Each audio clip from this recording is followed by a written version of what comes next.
लेकिन शिव जी क्या कहते हैं? शिव जी कहते हैं नच विदंती बदंती च येन्यथा हरिहराज कृतम निखिलम जगत। लेकिन मां वस्तुता हम लोग वास्तविक नहीं है। तब कृपाश्रय एव सदैव ते विरच नहीं, अपना कोई सामर्थ्य नहीं है। और देखो दुनिया के लोग भी कैसे हैं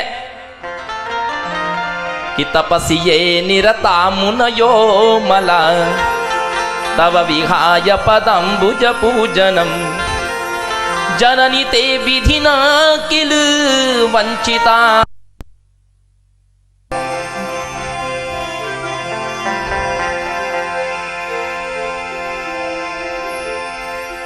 हे मां, तपस्ये निरता मुनयो मला, जो लोग तपस्या कर रहे हैं, कोई विष्णु की तपस्या कर रहा है, कोई शिव की आराधना कर रहा है, कोई नाक दबाए हुए योग कर रहा है, आदि लगा करके बैठा है, किसकी आराधना कर रहे हैं? बोले कोई शिव की आराधना कर रहा है, कोई ब्रह्मा जी की, कोई विष्णु की।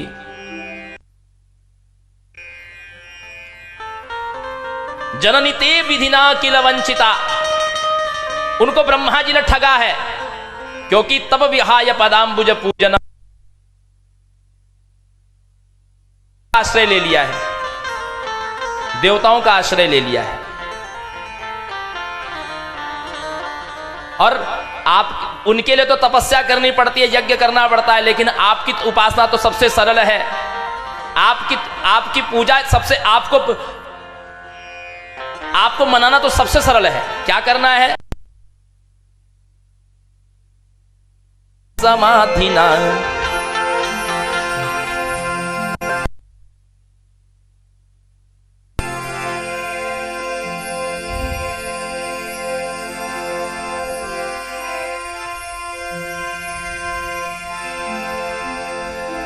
न तो मां आप तपस्या से मिलती हो, न तपसा न दमेन समाधिना, प्राप्त नहीं होती। तब पदाब्ज पराग निषेवणा, आपके चरणों की धूल लेकर के मस्तक पर चढ़ा ले। तब पदाब्ज पराग निषेवणा और भवति मुक्ति रजो भवसागरात्। और बस इतना, केवल इतना ही कर लो कि हे मां, मैं आपके चरण धूल को अपने मस्तक पर धारण कर रहा हूं। आपने केवल भगवती के चरण की धूल अपने मस्तक पर धारण कर लिए तो यम की मजाल नहीं कि आपको छू ले, मुक्ति हो जाती है। व्यास जी तो ये कहते हैं, व्यास जी कहते हैं कि यद भक्ति लेश लेशांश,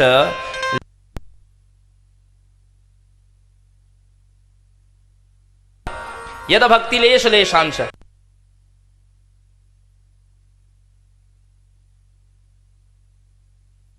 सूक्ष्म रूप बता रहे हैं। इतनी सी भक्ति कोई कर ले, क्या हो जाता है? लब्धा मुक्तोश्चंतु तम सेवेत को जनः। इतनी सी भी कोई भक्ति कर ले, एक क्षण की भी कोई भक्ति कर ले तो वो मुक्त हो जाता है। तो उस भगवती की आराधना क्यों नहीं करता ये जीव?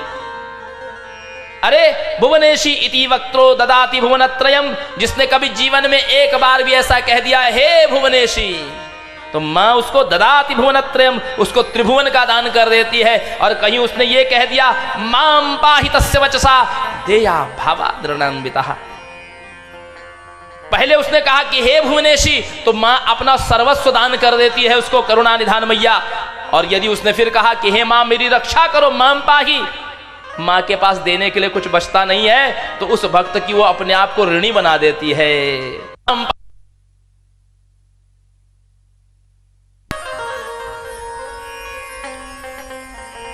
तब पदाब्ज पराग निषेवणा भवति मुक्ति रजो भवसागरात्, भवसागर से मुक्ति हो जाती है केवल चरण रज। न तपसा न दमेन समाधिना न तथा क्रतुभिर यथा। यज्ञ करने से, इंद्रिय दमन करने से, तपस्या करने से जो प्राप्ति नहीं होती, केवल मां के चरण की धूल मस्तक पर धारण करने से मुक्ति प्राप्त हो जाती है। ये शिव जी कह रहे हैं। चौथी बात शिव जी कहते हैं कि गुरु दया दय से यदि देवी मम कथय मन्त्रमनाविलमद्भुतम् समभवो प्रजपन् सुखितोऽयम् सुविशदं च नवार्णमनुत्तमम्। हे माँ, यदि आप हम पर दया करना चाहती हैं, हम त्रिदेवों पर, तो दया करके हमको अपना वो विमल मंत्र प्रदान करिए। कौन सा विमल मंत्र? जिसको समभवो प्रजपन सुखितो यजम, हम जिसको जपने से सुखी हो जाएं। कौन सा मंत्र? सुविशदम च नवारण मनुत्तमम। मनु यानी मंत्र, उत्तम मंत्र कौन सा? नवारण मंत्र। कौन सा है नवारण मंत्र? जिससे अभी अभी आपने अपने श्रीअंग में न्यास किया है।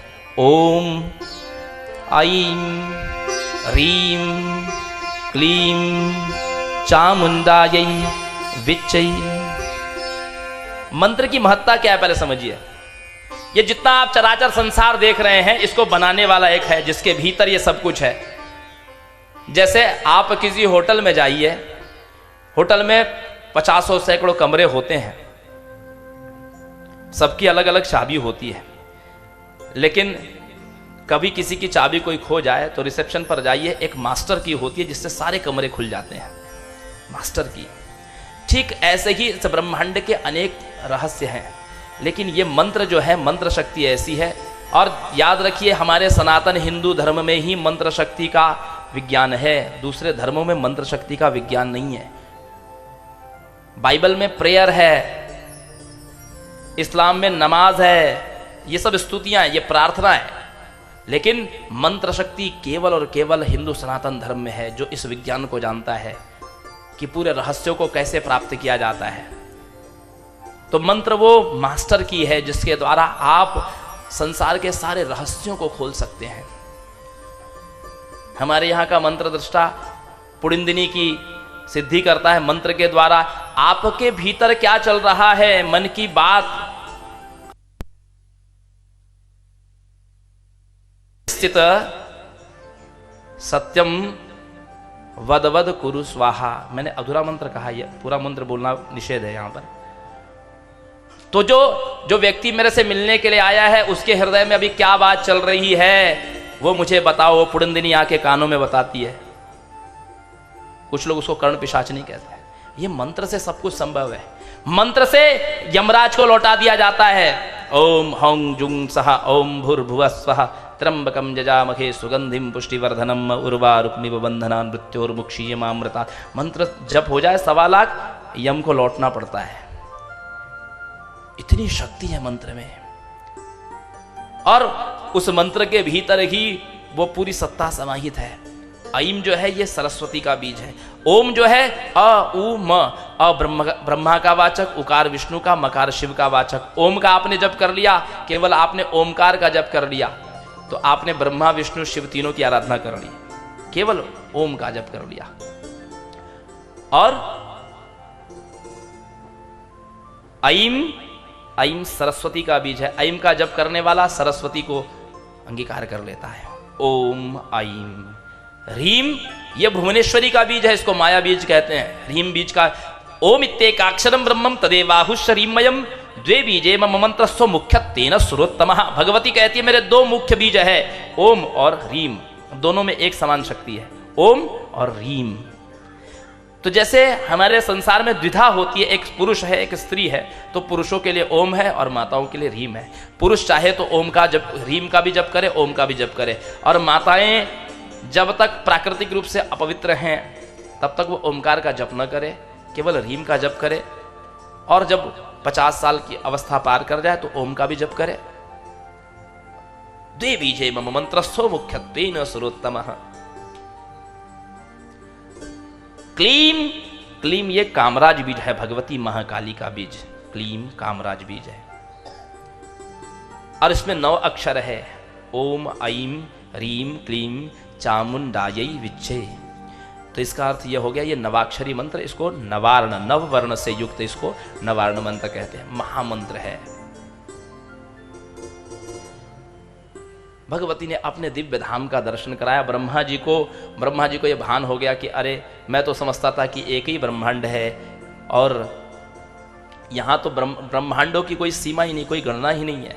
जब हम लोग मंगलाचरण करते तो हम यही कहते हैं, अनंत कोटि अनंता अनंत कोटि ब्रह्मांड नायिका। अनंता अनंत कोटि, उनकी संख्या नहीं है। कितने ब्रह्मांड है, उस ब्रह्मांड में कितने ब्रह्मा है, कितने विष्णु है, कितने शिव है, उनकी कोई गणना नहीं है।